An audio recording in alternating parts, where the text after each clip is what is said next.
All right, good morning. I'll declare us a quorum and I'll call the meeting to order. Daniel, are you out there?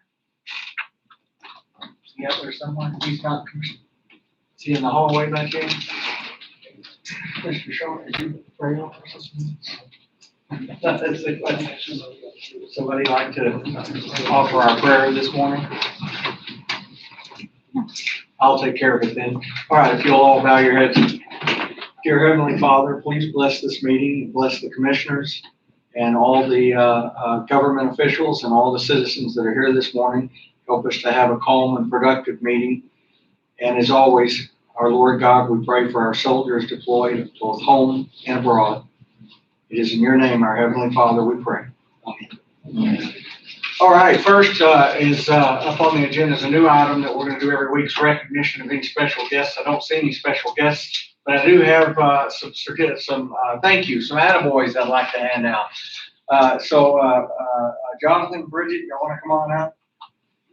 Y'all may not know Jonathan and Bridget Jones, but they own the Chick-fil-A, and during our recent winter storm, they were gracious enough to come and hand out free sandwiches, which kind of got out of hand, I think, a little bit. I stopped by and the line was down the street, around the corner, and down the block again from Coggin Avenue Baptist Church. And then they stopped and sent for more sandwiches and gave them out free of charge to those who didn't have power or water. And I just wanted to say a special thank you and present you all with a certificate of recognition and thanks.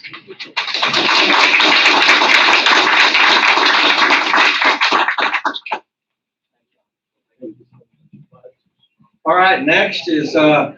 and Mrs. Sparks. Are you all here? Are they are? Okay, come on up. One's up down. Is she? Okay, well, Mr. Sparks, if you may not know, during the winter storm also was giving out free firewood. Anybody that would like to come and get firewood to heat their home when there was no power. And he did this free of charge. So I wanted to say a special thank you for you for that.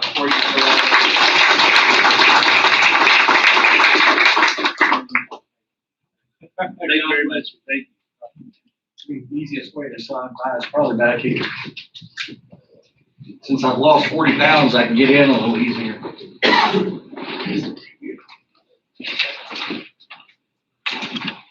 All right, next up is our citizens' comments, and I do have quite a few, well, not quite a few, but a handful here that have registered to speak. So Kitty Holly, can you come on up? No, come on up. The microphone at the podium works, and it'll help get you on the audio so everybody else can hear you. You have to turn it up? No, it's good to go. All right. First of all, thank you for giving me the opportunity to speak this morning. I don't believe I've met any of you before, but I've talked to a couple of you on the phone. I just reminded you to give them about 3 minutes. Yeah, I won't take. That's all right. Essentially going to read you a letter and kind of maybe speak a little extemporaneously about the letter. My name is Kenny Holly, and I'm on a ranch between Brooksmith and Indian Creek on Highway 586. As a resident taxpayer for over 30 years in Brown County, I'm essentially opposed to the tax abatements, not only on solar, but on wind energy as well, and also anywhere in Texas for that matter. Although there's much talk about tax abatements, private property rights, the Brooksmith school system, all of which I would support in terms of the private property rights and supporting the school, my objections are much more philosophical than any one of those specific issues.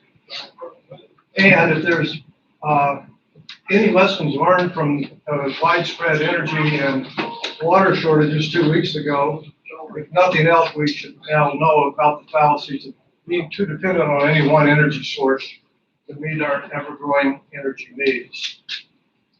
But more importantly, in my opinion, if you like the direction of President Biden, if you like the direction that President Biden and his cronies are taking our country and support the policies of higher taxes, open borders, health insurance for illegal aliens, and the Green New Deal, then you should vote for the abatements, because that's exactly what they would have you do.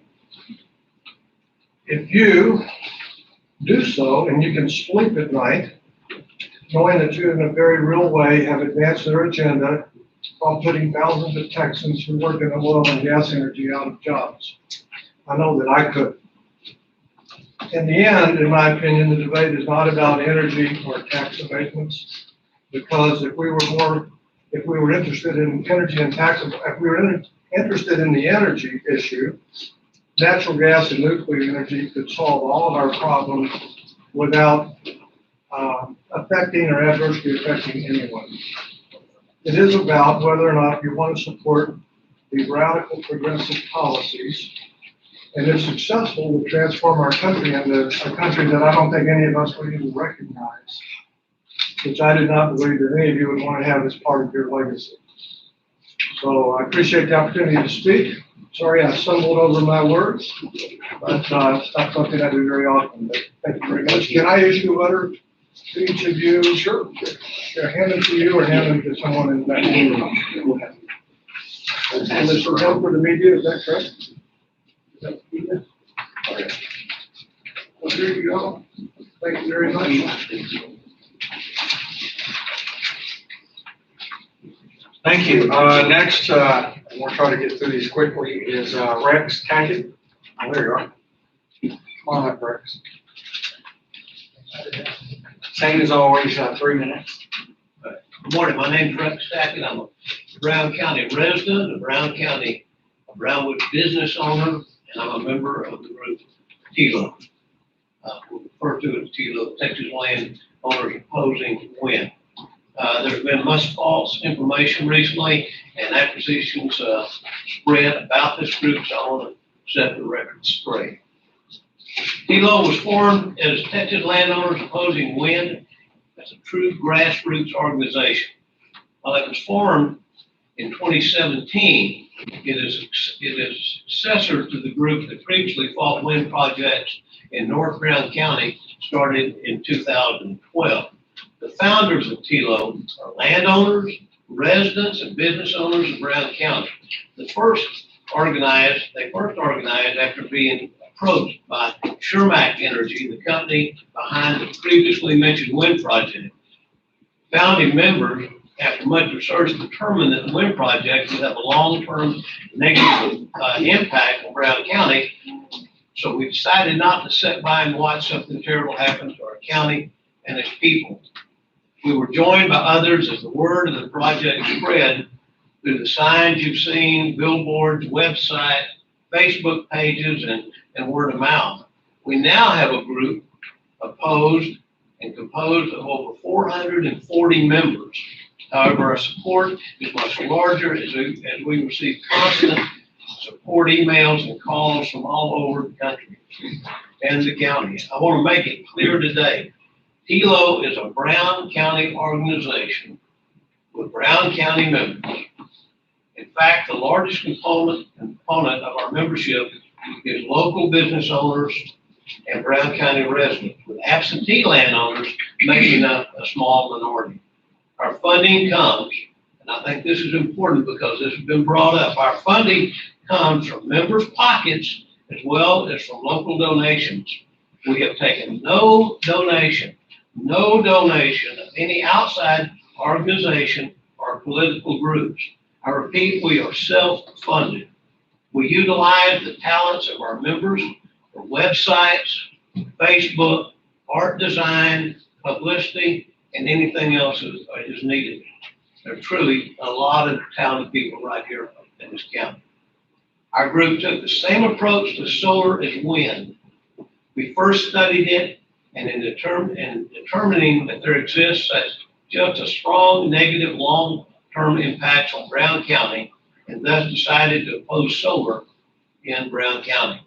Fundamentally, this opposition is the very strong belief, that providing property tax abatements, subsidies to renewable projects that enrich a few, harm many, and bring no jobs or economic commerce benefits to the taxpayers is not only wrong for the taxpayers of Brown County, it's wrong for the state of Texas. That was your time. Wow. It goes by fast, doesn't it? Anyway, go ahead. Thank you for your time this morning. We very much appreciate it. Thank you. Mr. Wilson?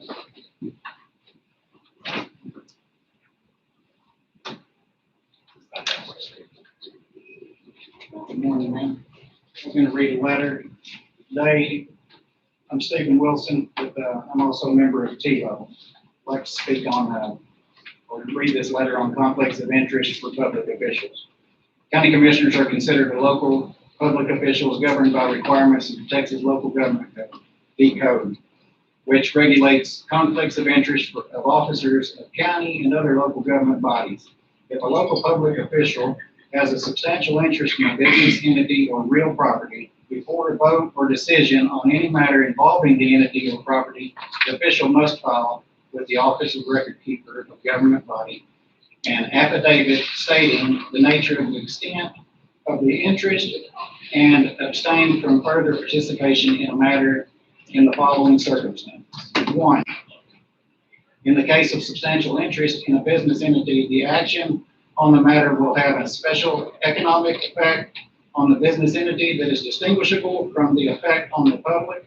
Or 2, in the case of substantial interest in real property, it is reasonably foreseeable that an action on the matter will have special economic effects on the value of the property, distinguishable from its effects on the public. A local public official is considered to have a substantial interest under the code if a person related to the official in the first degree by consanguinity affinity as determined under the code has a substantial interest in a business entity or real property. A local public official who knowingly violates the statutory requirements governing the filing of an official disclosure affidavit and abstention from voting commits a Class A misdemeanor, which in Texas will carry a punishment up to a year in county jail and a fine of up to $4,000. It has come to our attention that there may be a commissioner that has signed a solar agreement, is planning on signing a solar agreement, or will probably end up signing a solar agreement, and could have a conflict of interest under the code if they participate in and or vote any matter involving these projects before Commissioners Court for consideration.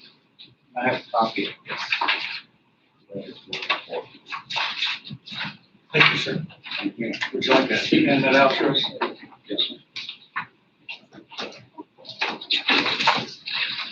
Next up is Timmons. Mr. Timmons. Didn't see you sitting back there. I'm J. Watt Timmons. I'm a lifelong resident of Brown County and resident property owner and resident of Precinct 3. Last Thursday, I had a conversation here in the courthouse with Wayne Shaw, and he left before I could fully reply, and here is my reply to that conversation. Wayne, this morning in our conversation, you said that you had grown up with many of the Brooks Smith people, and you could not be the one to say no to them and their kids for the life-changing amount of money being offered by the solar project. You also said that you could not be the one to say no to a person with 130 acres that had a chance to make a lot of money the next 20 years. You said that you were going to vote yes for a push for tax payments. I reminded you that a strong majority of the voters in your precinct wanted you to vote no. They were opposed to tax payments for renewable energy and also felt more harm than benefit we realized for them in the county. You told me their wishes didn't happen. You also said the project wouldn't hurt me and you just wanted to be friends with everyone. You took on the ethical and moral obligation to represent the wishes of the voters in the precinct when you accepted the position. You accept the voters, taxpayers' money for your salary, health, and retirement benefits. Now you are unwilling to honor the wishes of the strong majority of the same people that you place to represent. By your own words, you have admitted that you have a conflict of interest and are unwilling to represent the wishes of the voters of your precinct. You admit that you cannot set aside your personal feelings on this issue. Your refusal to represent the wishes of the voters in your precinct is abdication of the duties of your office. In fairness to the voters of Precinct 3, you should immediately resign. This would allow a replacement to properly represent the voters of the precinct. At the very least, you should recuse yourself from voting on or even discussing the proposed debate. State law requires recusal from conflict of interest. With great concern, Jay Light, President of Precinct. Thank you for your time. Thank you, sir. Next up is Kathy. Is it Kathy or yeah, Katie? I'm sorry. I don't know if it is or not. I was gonna say, I can't hear up here. I saw a plug in the floor there, but I wasn't able to find that. It doesn't look like it's plugged in. Stephanie, would you mind texting Matt? He was outside. Sorry about Jay talked pretty soft anyway. But you can't hear it. You can't hear it now. it. I couldn't read. Is it Katie or Kathy? Katie. Katie, my apologies. And if you, like the others, you have 3 minutes. Thank you. Good morning. My name is Katie Lord. I'm a Brown County resident, taxpayer, and business owner. I'm here today because I firmly believe in our local government. I believe that for the most, the elected officials represent their constituents' wishes. After all, that's why they were elected. Unfortunately, that contract between the elected and the voter has been violated by a member of this court. I'd like to read the following letter. This letter is dated October 22nd, 2020. And it is from the Ironwood Renewables to a Brown County landowner. It reads, regarding Brown County solar opportunity. Mr., we'll say landowner, it was great speaking with you a few days ago regarding your property in Brown County, Texas. As discussed, we're looking to add some additional acreage to our project with Wayne and BJ Shaw. We would like to lease as many acres as possible from you, but we understand you have plans on a portion of the property for future development. Should you be interested in leasing some acres, below are the terms that we can offer you. Then it talks about some lease rates, some due diligence periods with rates up to $10,000. It's signed by Hamilton Carrier, developer Ironwood Renewables. I'll provide each of you with this letter. It's dated just 4 months ago. This letter was presented by a landowner in Mr. Shaw's precinct who was as disturbed with it as I am. I expect you will also be shocked by the fact that Mr. Shaw, while publicly denying any knowledge of the project in his precinct, was in discussions with Ironwood Resources for a solar project that he would personally gain from, while he was working to move the tax abatement for solar through this court. This is a violation of the public's trust, a violation of the ethics of his position, a violation of his contract with the voters whom he was elected to represent, and a disgrace to this court and our county. Mr. Shaw should no longer be allowed to hold his elected position. Thank you. Thank you, ma'am. You need to read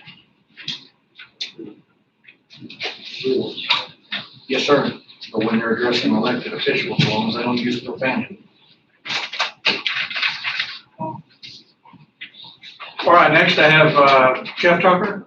Jeff, I saw you out there somewhere. When you're looking at a sea of faces, it's hard to remember where everybody's sitting. I can only imagine. I appreciate the opportunity to speak today. I am Jeff Tucker. I'm a citizen of Brown County today, and business owner of Brownwood and small landowner of Brown County. As citizens, we hire our elected officials with our votes. Technically you work for us. Teddy Roosevelt was often heard stating that when running for office, that every American should expect at least a square deal from their government. Based on recent events discovered and presented today, this evidence has come to light as extremely disturbing, particularly with one specific commissioner. Such actions are a clear conflict of interest. They're unethical and they violate the public trust. Such unscrupulous actions of a county official places a dark cloud over this court, and recent actions taken concerning the current tax abatement question before you, in a word, is criminal. Judge Lilly, I request a full and transparent investigation into this matter. I request tabling any business in regards to any renewable project seeking subsidies or incentives until we first motives of our commissioners, so that we fully understand what's going on. I demand a refusal of the Commissioner Shaw from any votes concerning the tax abatement before the court at this time. Moreover, I request a removal procedure for the Commissioner Shaw's current seat, as he clearly is not fit to hold it. Lastly, I submit to you today and County Attorney Britton a request for open information, Freedom of Information Act described by local government code, for all forms of communications via email, text, or written communication between parties from May 1st, 2019 to present date. The citizens of Brown County and Brownwood itself, they're watching you. We expect honesty and integrity and a square deal from our governors. But if you decide to be unethical in any respect, if you decide to collude and lie to us, we'll hold you accountable, as is our job. I appreciate your time. Thank you, Judge. And I have, Mr. Conway.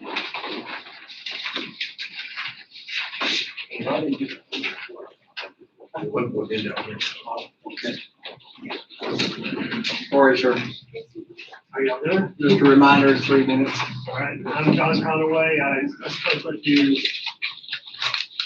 I don't think it works out there, but I think it works. I can hear it now. That extra time's good back to you. Okay, thank you. I spoke to you a couple of weeks ago about a long list of reasons why I support this project in Brooksmith. I'm not going to rehash all those. I will say, as I said then, we're born and raised in the Brooksmith area. Our family's raised, farmed and raised there since the late 1870s in South Brown County.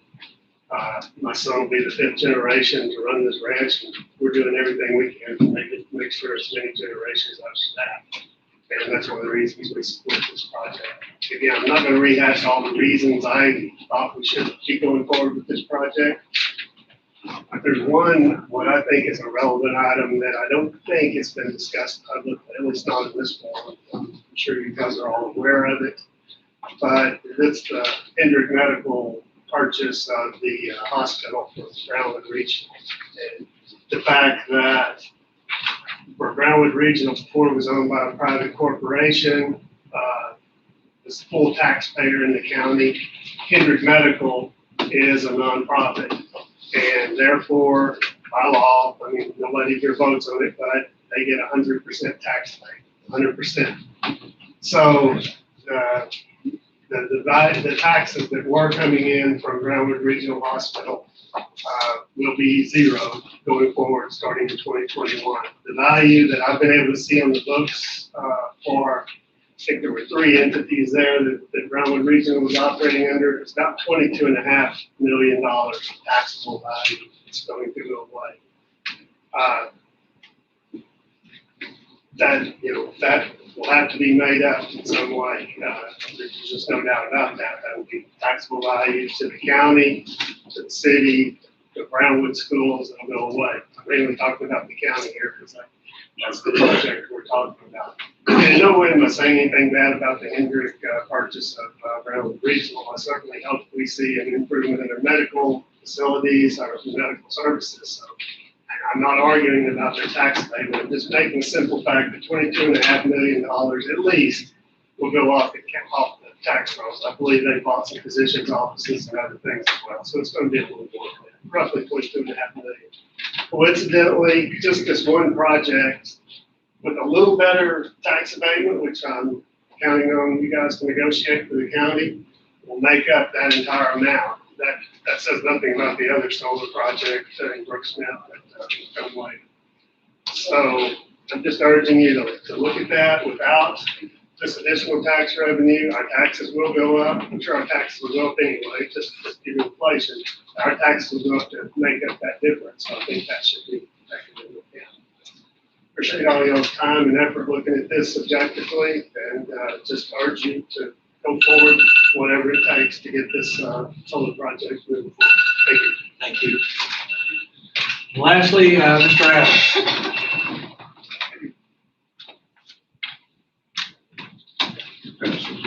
Please. speak. We, as a pro-solar group, are providing opinions and false information being spread by our local newspaper, local radio station, website, billboards, and others. And I would like to offer some rebuttals. I would like to, of course, the tax abatement, they say it will cost the county money, be it negative income. If you use the pilot program that you were shown a few weeks ago, that program will pay $150,000 a year. And the local taxes that you're correcting right now is $4,000. If you do a little bit of subtraction there, it leaves $147,000 difference. And I did go to Brooks Smith School, and 150 is more than 4, 3 or 4, either one. And I gave you a copy right there of a certified appraiser showing virtually no change in land values on farms adjoining solar farms, on property adjoining solar farms. With some exceptions, lower and higher, but this is exactly opposite of what our opposition's opinion is. The land values are not changing. Also gave you a picture of a solar farm in the Menard County that was established a few years ago. The panels that failed to kill the grass and kill the soil, which our opposition also says is what these solar farms do. Our opposition opinion also states this project will change our way of life.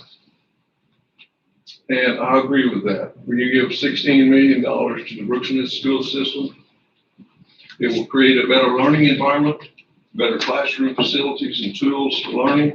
It will affect students for generations to come. It will create guarantees of teacher salaries and job placement there in the school district. This last week, I spoke with County Judge Ross Sharp of Fordham County and Kenny Thompson of Haskell County, and they both got multiple projects in their counties. Each one of them's got 2 ongoing projects and 2 to 3 proposed projects. 20 seconds. Sorry? You got about 20 seconds. Okay, all right. These people, what I found interesting in Wharton County, they give 100% tax abatement. But they changed that in lieu of payments to the EMS, fire department, sheriff's department. There's lots and lots of options on this that you need guys need to take a look at. That's me. All right, thank you. Appreciate you. What's your name, sir? Yeah. What's your name? Ken Adams. All right, next, that concludes our citizens' comments, unless anyone else has signed up to speak for a forum that I do not have. All right, so I'm gonna take a few things out of order, so some of you don't have to wait as long. So Becky, I see you're here for the sheriff. Yours is real quick. So I'm gonna go down to item 8E, which is the sheriff's office consideration possible action for employee change. Morning. That way you don't have to wait around. I know you got a jail room. Our job count this morning is 164. And I have one employee change. It's going to be a Christopher Angel. He'll be replacing David Edwards in the jail. The beginning salary is $2,666.67 a month. Did that come out right? Starting salary. $2,667 a month. Yes. No changes. Salaries for the same. That Mr. Jane. Yes, they're jailers. I move we approve the employee changes in the sheriff's in the jail. Okay, we have a motion and a second. Any further discussion? All in favor? Thank you, ma'am. Thank you. Have a good day. You too. All right, next I'll go to item number 8B, which is Lisa from the health department. She was in the other room. Okay, we'll give her a second to come up.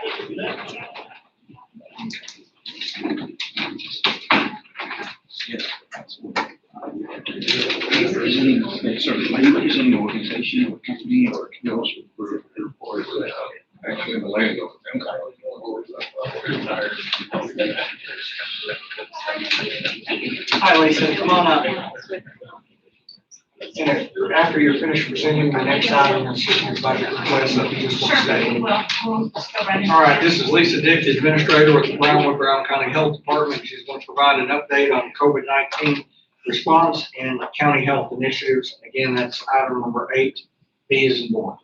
So, as y'all know, our biggest initiative right now is, our COVID response. And so currently, we have 4,125 positive cases, since this pandemic began. Currently, we have 112 active cases. Last week, we had 62 new cases, and we are up to 129 deaths. That kind of summarizes where we are as far as case count. And then our other initiative right now are beginning of vaccinations. And so right now, we have 2,875 citizens that have received their first dose and 1,183 citizens that have received their second dose of vaccines.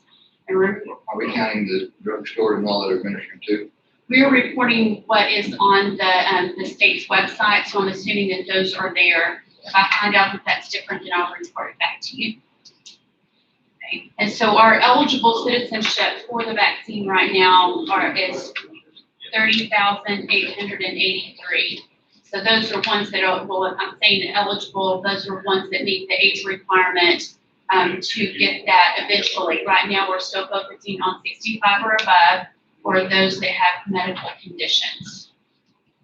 We do have clinics scheduled for this coming week. We have one on Tuesday that is a 700 dose. This tomorrow. It's tomorrow, yes.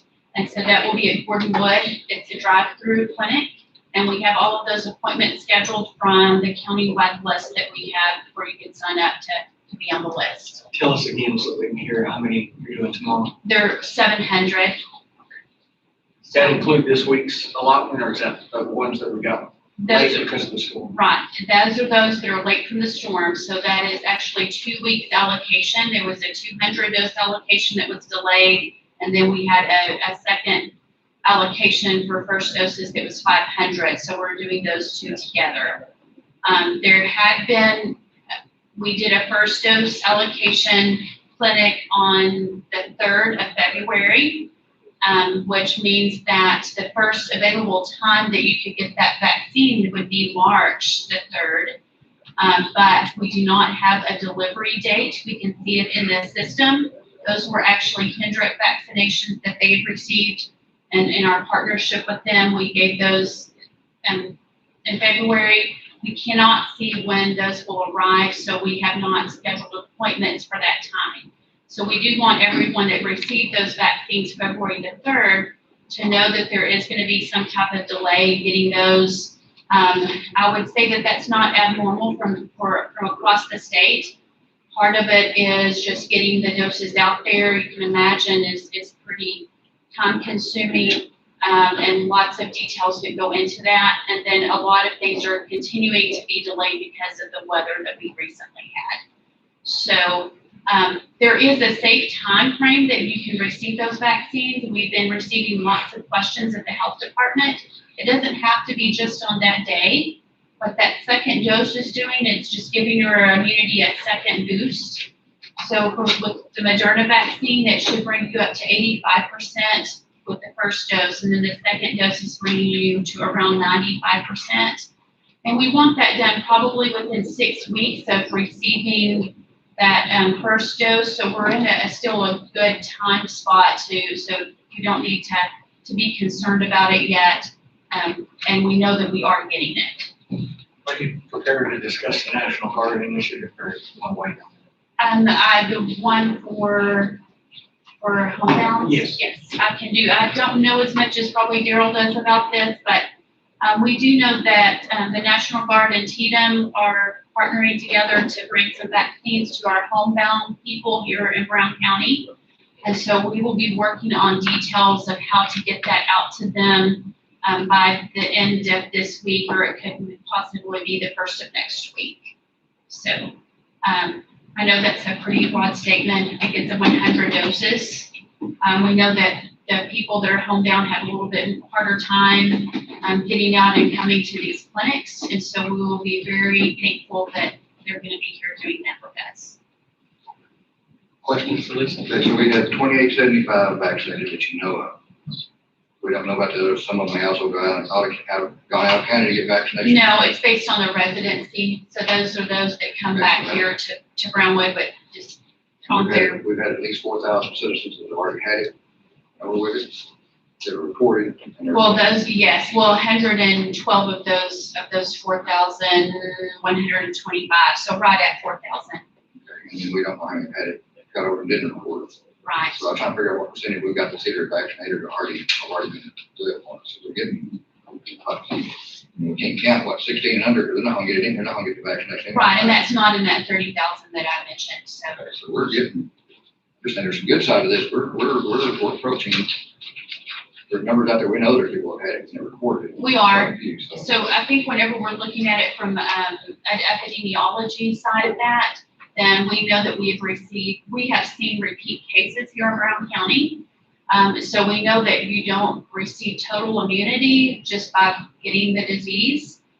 So usually it could happen around or sometime after 90 days. If you had the disease, we would still quarantine or isolate you if it was in your household. So I understand what you're saying, and we want to get to that point where we have herd immunity. I don't know that having the disease gives us the perspective that we want it to give us as far as being protected. these have had it twice, second case anywhere near severe. I think it's variable. So it doesn't, a mild case the first time doesn't mean a mild case the second time. And we've also seen where more severe cases don't mean that your second case kind of stands independent from the first one. Other questions for Lisa? All right, so we'll move on to item number 8C, which also concerns our health department. That's consideration of possible approval of action regarding the health department supplemental budget request. There's been several conference calls and discussions between us and the cities. I sent to you the latest breakdown, which was reduced significantly from the original one. So what they essentially, in a nutshell, if you want to present it, but the figure that the health department's asking for now is down from 150 to just 51,000. And I'll let Lisa explain to you how they came up with that. The mayor has also explained to me, but I don't want to. Sure. So last week, the health department presented a budget to the city council, Brownwood City Council, and the budget was $443,000, and that would be continuing a vaccination response of 1,000 doses a week from now through the end of September.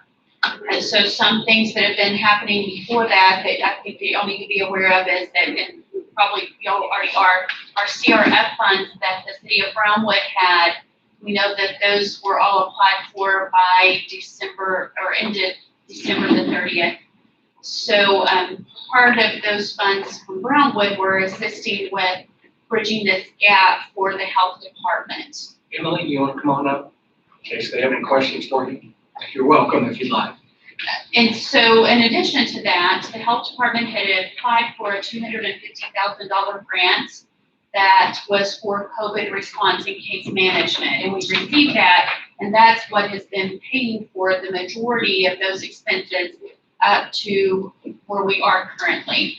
And so then whenever we're looking at that budget, that $250,000 that was designated for response does not cover the vaccination portion of the response.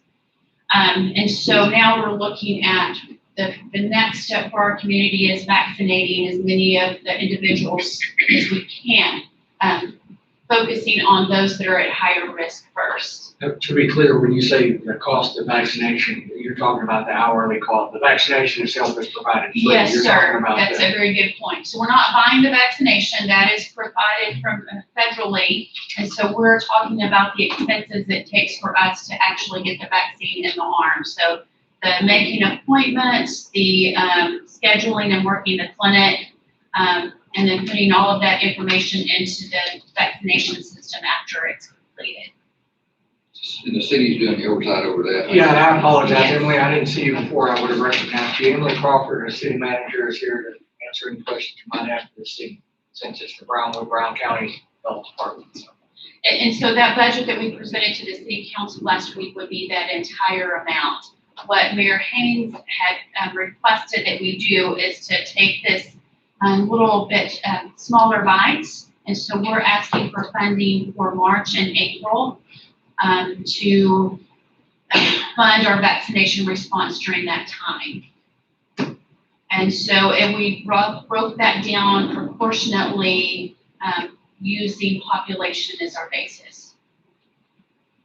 And those, that's for, you have people making phone calls and not a lot of this, there's labor involved, plus the nurses giving Yeah. shots Yes. and injections. And so it's actual, basically it's employment and phone expenses, I guess, is what it's like that. And so that the majority of our budget that we're requesting is, has to do with labor. We also received a $51,000 grant from the state to help us to respond. But as you're looking at the bigger picture of the budget, that's a very small amount. And if you look at your budget sheet, that takes the $51,000 off of that before we requested funding So what you need from us is 51,000. for March and April. And then we can reevaluate and see where we want to move from there. Then we're gonna come back in April, May or April and want some more. Possibly. Probably, unless we have significant numbers of vaccines coming in from these other providers, which that is a possibility. And we're really hoping that that happens, because that would mean that we would have a bigger percent of our population vaccinated. Other things that could contribute to this being less would be, we are continuously looking for ways to make sure that we do this cost effectively. And we will also pursue other ways of paying for this, not relying on just our county and our cities in Brown County to do that. So we will pursue FEMA reimbursement, and we will pursue billing on that. So billing for the health department has not been super successful historically, because most insurance companies do not view us as a medical provider like they would a doctor's office. We put into a different category. So, but we will be pursuing that, and that would come off of the bottom line that he would be billed for. Jennifer, I apologize, Bob has that figure, but he's not in. Are we still sitting around 550,000 our COVID federal grants? Honestly, I'm not sure. I don't know where we're That, at. that was it last week, so unless we paid anything else. We paid, But we have, the federal government's given us the money to fund projects just like this, so it wouldn't be coming out of our taxpayer pockets. I would make a motion that we make a transfer money from our COVID funds to the health department, $61,000, to cover this, those 2 months we're talking about, March and April. For the health department expenses, vaccinating the county. Have a motion, do you have a second? As long as it comes from the COVID funds, I'll second. All right, we have a motion and a second. Any other discussion? All in favor? Appreciate y'all. We'll see you in a couple of months. Okay, we'll see you Thank you, before Ms. then. Crawford. thank you very for much. coming. And just to clarify, you don't have to transfer those funds, sorry. You don't have to transfer those funds. We'll only bill each entity based on actual costs, so it may not even be the full amount, so So we help 2 people. that's correct. Yes, thank you. Thank you. Thank You gotta you. restate my, No. motion. All right, Ann, would you like to get out here instead of sitting through the boring stuff? So let's call 8F, which is Ann, our treasurer. She's got consideration and possible approval of bank depository contract extension until May 31st, 2023. This is what she discussed with us a few weeks ago.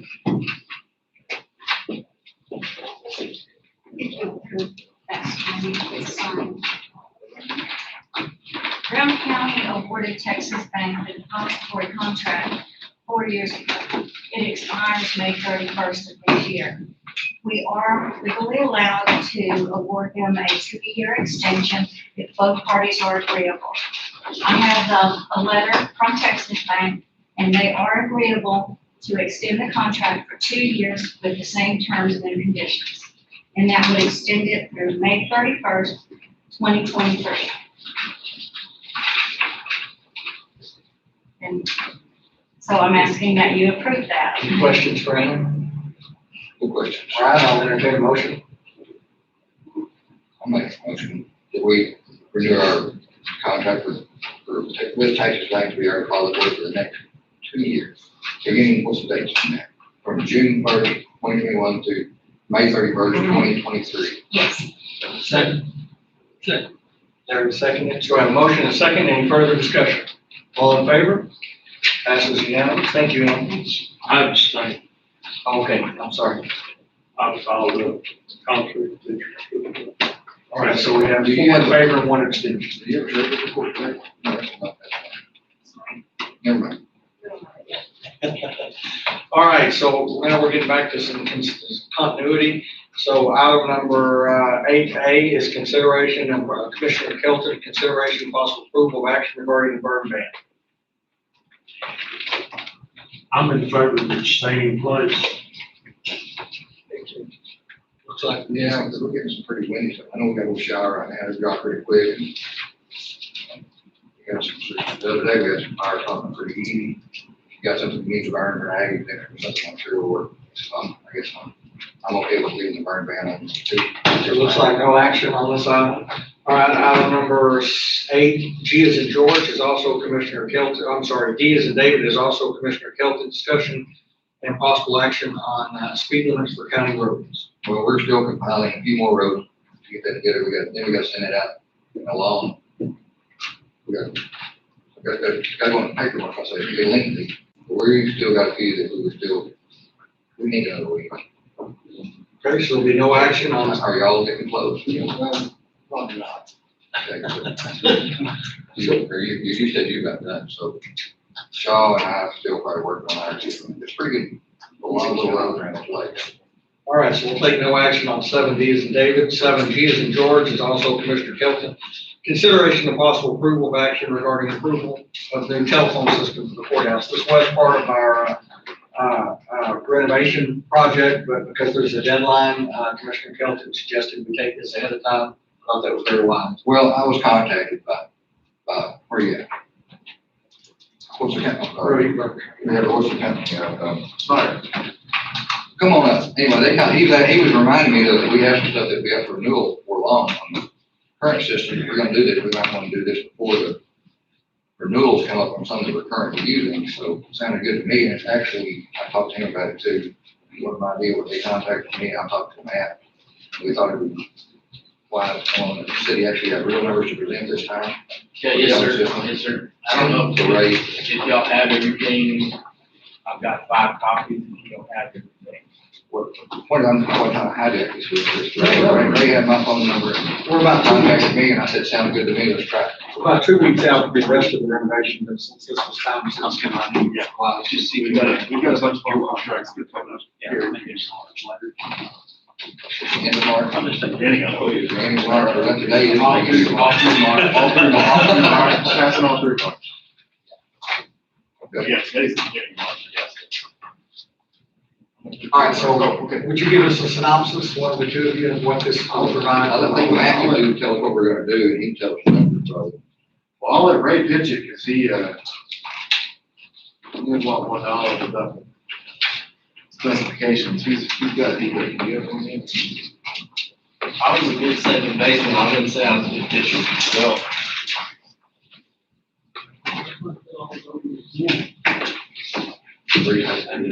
Three bunkers are green chunk.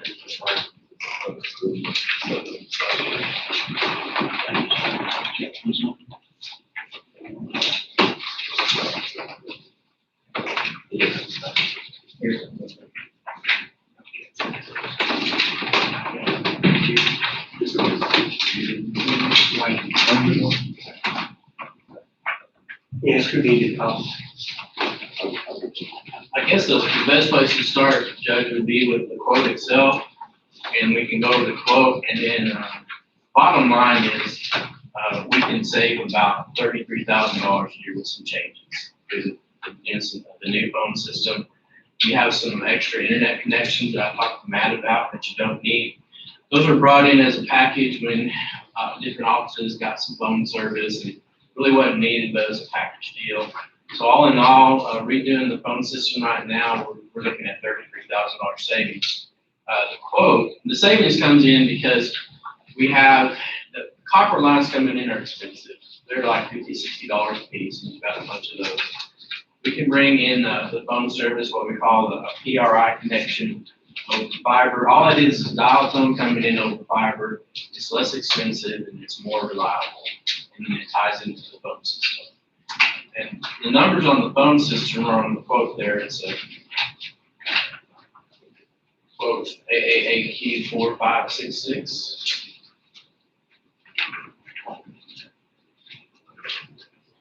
Yeah, white and blue there.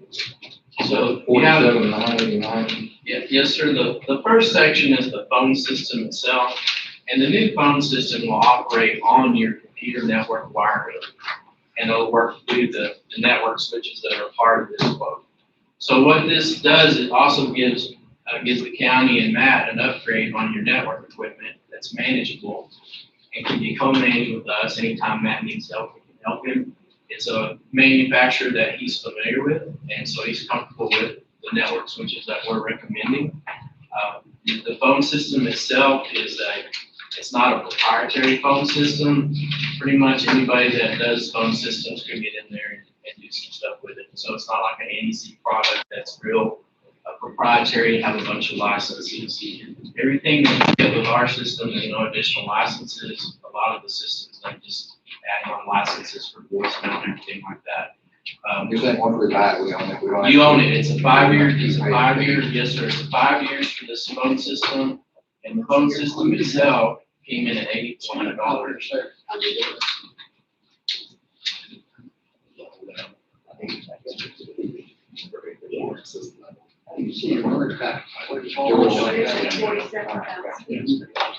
So let's cut to the chase on these. Everyone will be able to transfer calls. Everybody will get that type of phone. Yes, And everybody will have voice.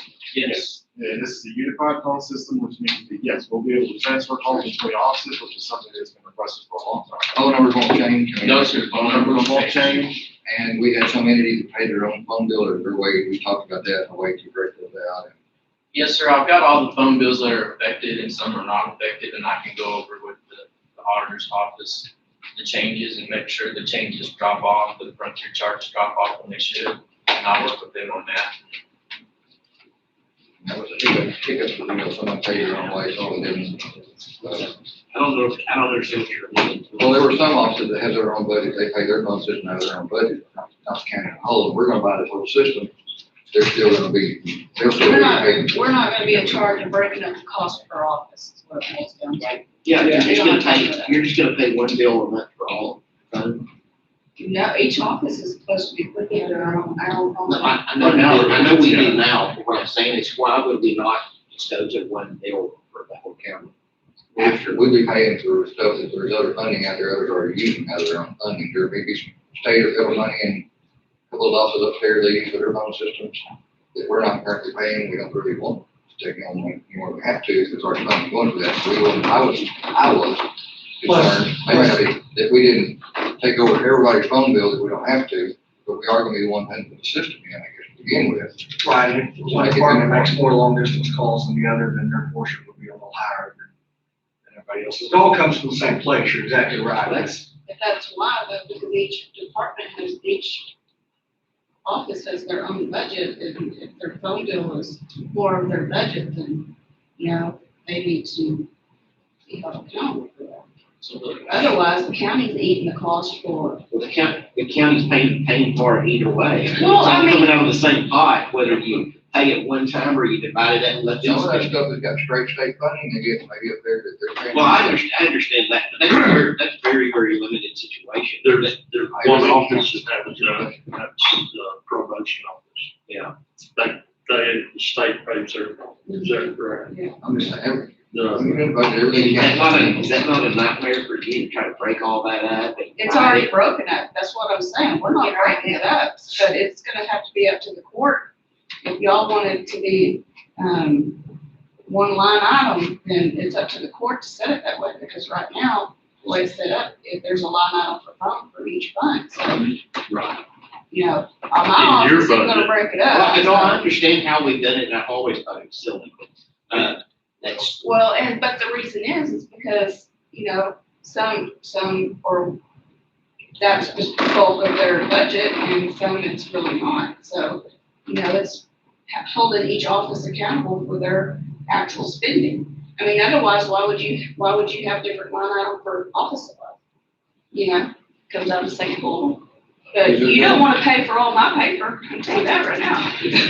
but what I'm saying, but, okay, I understand. You get what I'm saying? I mean, it's all a big It all comes from the budget, same pile. but we have to prorate it out, you know, for each office. It doesn't all come from things, there is some straight take money.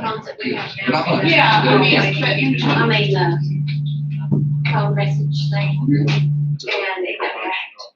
Yeah, this is gonna be secure with the new firewall we're putting in place, and the phone system itself is secure. We're very aware of that, and we've had some companies in San Angelo where their phone systems got hacked, and they had thousands, like $20,000-$30,000 long distance from China. So we're fully aware of that, and that's all in place, and security protocols are there in place to protect that.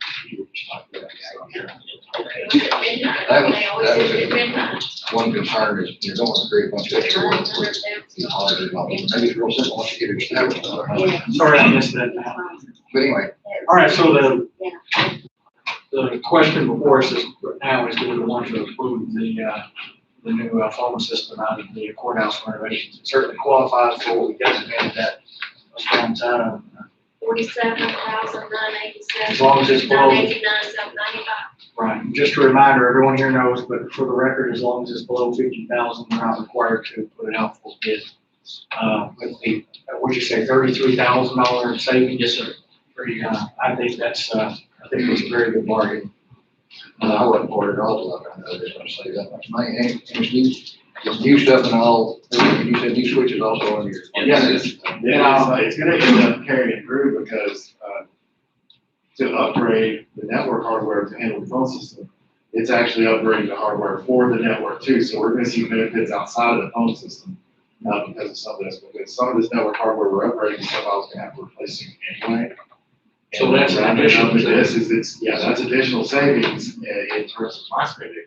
And I'll be the first to tell you, Stephanie and Bob and Daryl are back there, I can't tell you how hundreds of calls we get where we have to give them a phone number and they have to call back simply because we can't transfer. We do too. Yeah, everybody does, I think, we all had to do it on. So there was that, what was the other concern, Howard? Just, redundancy, so we got all this hardline hardware in here, and you're gonna come in through, so what's the, if something goes wrong, backup, what kind of redundancy we have if we cut loose from the copper? I mean, is it gonna make us more vulnerable, less vulnerable to have an outage or something like that? No, I mean, honestly, in my experience so far, our fiber has been more reliable than our copper wire.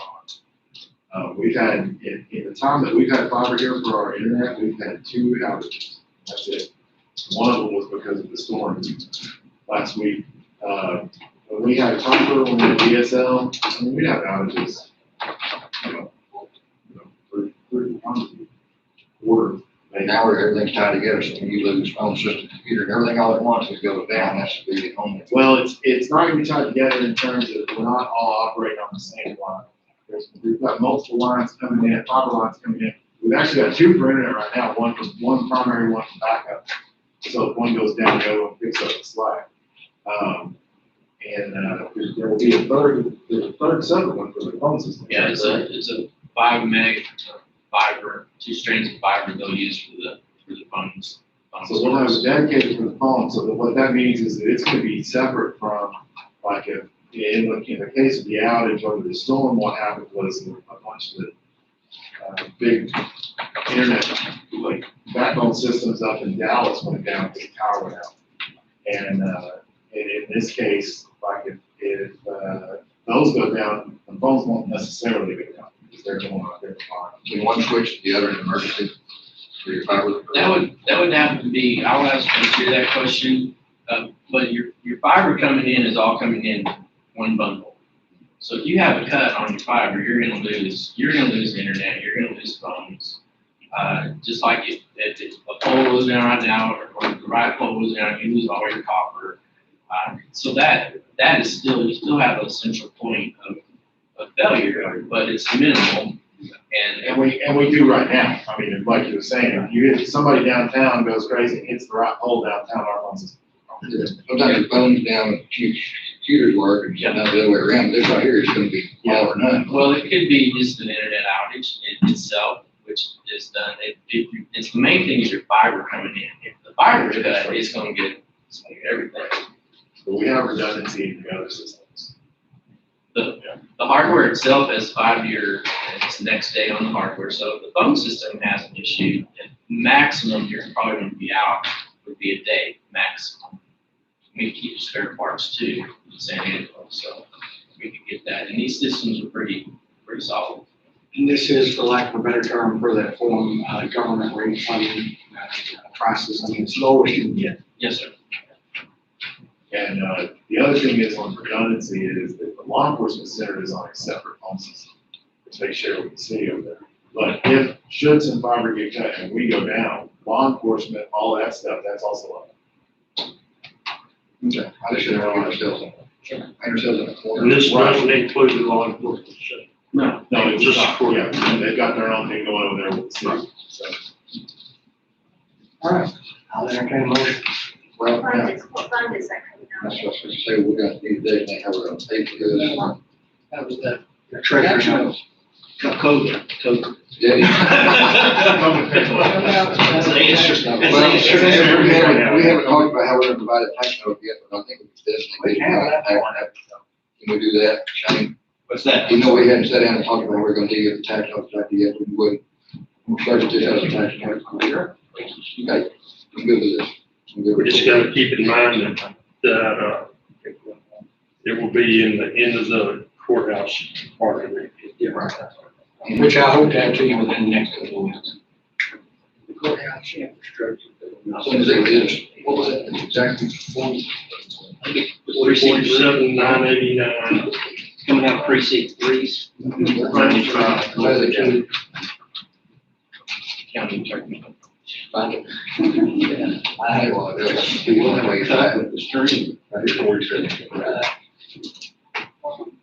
Well, I know, I did, like I said, it wasn't, it was something he brought up, just, it's actually his project. Ray called me, I called him and said, I wasn't trying to hijack the deal, I think we need to do it, we've just done. He agreed, that was pretty far also. Yeah. It says it's in my name, it's actually for the county of whole. Each office will have a certain amount of funds. No. So, but I would make a motion. They'll have the amount that they have right now, basically. All right, The phone count is based on their current existing phone count. Yes. Mr. Kelton has the floor. I would make a motion, we approve this new phone system, 47,989.95 to come out of the tax notes. Passport infrastructure. Courthouse portion. All right, we have a motion. Do I have a second? Second. Okay, we have a motion and a second. Any further discussion? Please get the second. Yes. All in favor? Passes unanimously. Judge, I'll have a few friendship forms I'll see you. Okay, thank you. Thank y'all. Thank you. I'm glad I can come back to Brown County and save y'all some money. Makes me happy. We like saving money. Bob, you want to comment? All right, Commissioner, item number 8, I as in Ida, is Bob Contreras. He's got some good news to talk to you about regarding grants. I know you're all about ready to get out of here. I'll be really short. We received a check from TxDOT last week for $18,536, which is an 80% reimbursement for the County Texas Infrastructure Fund grant for work completed in Precinct 3. We have other reimbursements pending, I believe 3 for Precinct 4 and Precinct 3. And when we get those checks, they're deposited, I'll let you know. Did you ever find that first check you got?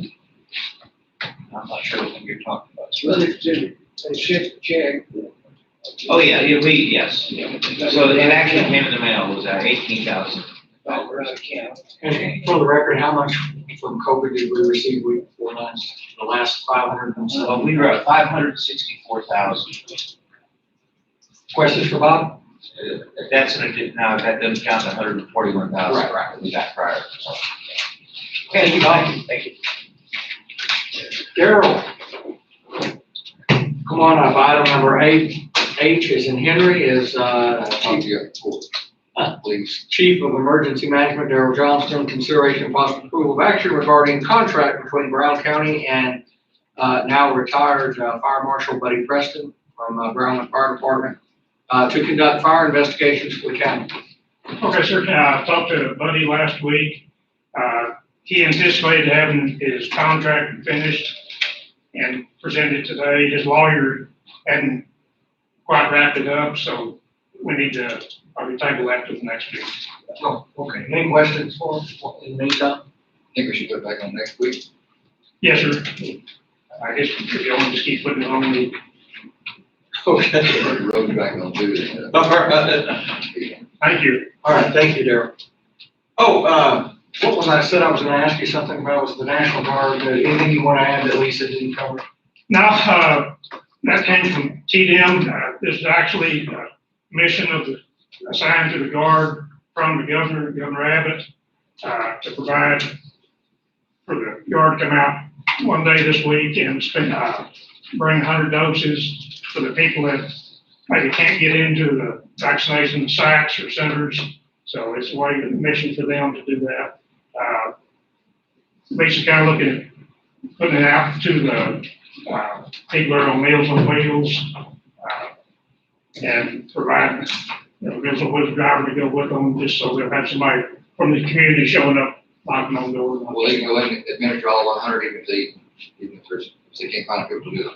The homebound, or they go and administer them to other people too. Yes, sir, and Lisa's working on that list. We should have a firm list probably by the end of the day.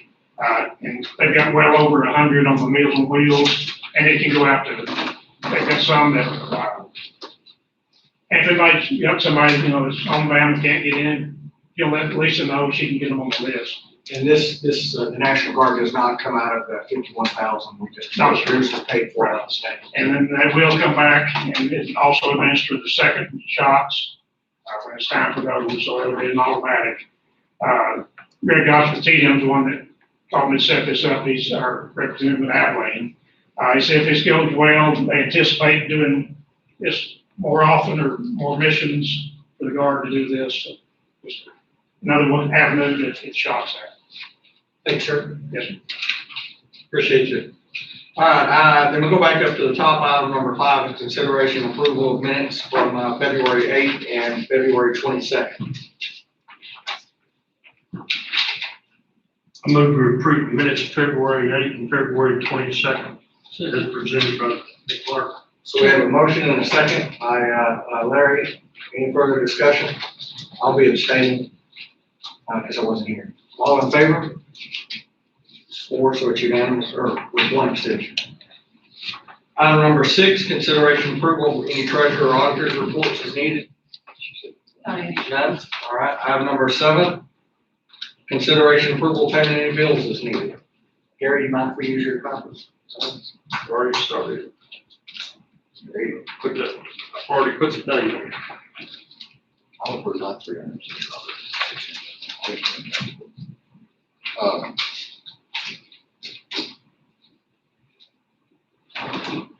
Appreciate you guys hanging with us.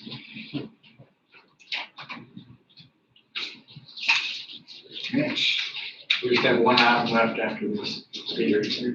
Randy. You ready to pay the bills? I'll make a motion to pay the bills presented by the auditor. We have a motion and a second by Commissioner Kelton, and a second by Larry. Commissioner Trawick, any further discussion? All in favor? Carried unanimous. Pay the bills. All right, and the last item is item number 9. Any commissioners' comments? Anybody have anything they'd like to add? I need to change the meeting, and I also need to move emergency management. Shane, I'll call you under my office. Anything you'd like to say? North Lake, you're north the North Lake community is interested in maybe trying to figure out kind of, they have no shelter in any kind of storm and they were wondering, and I said, I'll ask you and Bob what can be done, so that's what I was supposed to get. Speaking of which, they are working on, Bob is trying to identify grants that would provide us a weather siren system outside the city limits of Brownwood, so we're working on that, as well. They don't have any shelter, is that what you said? There's that community out there, you know, it's a lot of trailer homes, let's just say, out there in the North Lake community, all neighbor. They're fire department over there looking, trying to maybe figure out maybe some mass shelter. But anyway, so I said I wouldn't, I'll spin it at them and see, I have no clue what funds or grants might be available. So that's what I would discuss with you, talk about that. Coming to you. Thank you. All right, anybody else have anything else? All right, so when do we want to meet again, gentlemen? The eighth is a regular meeting. Eighth, regular meeting, all right. Second. Every time I ask that, I know it's almost every Monday, but I ask it, so we're having. All right, so, we'll meet again on the eighth. No one has anything else, then I will declare us adjourned. Everybody run for the restroom. Yeah.